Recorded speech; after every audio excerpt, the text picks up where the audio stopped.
Hey guys, had a couple of tips for you this afternoon. First one is when you're pinning two fabrics together. I don't pin a whole lot, but when I do, I like to make sure my fabrics stay really secure. And just running a pin in like this works, but it doesn't work really well for me. So what I like to do is weave it. Go in, just take a little bite there. Bring it back up to the top, then go back in and back up to the top, just like that. This way, let me see, your fabrics are not going to go, they're not going to twist. You know, they can't twist this way, they can't twist this way. They're in there, they're still together, just like I had them.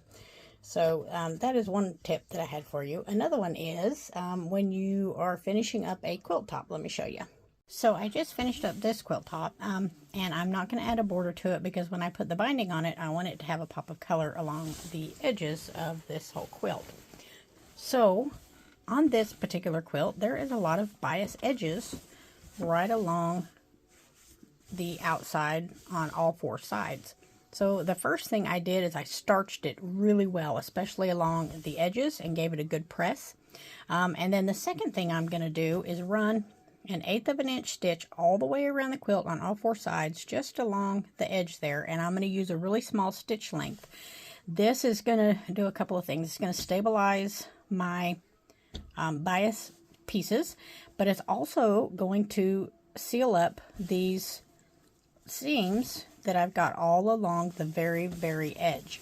So that way when it gets quilted and my long arm lady goes to put it on her long arm, there's just seams all the way up through here.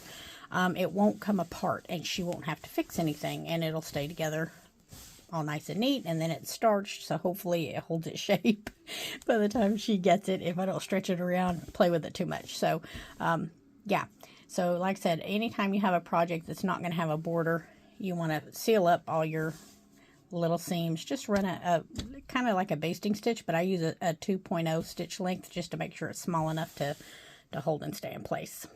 So there's my couple tips for today. I hope you guys have a great day.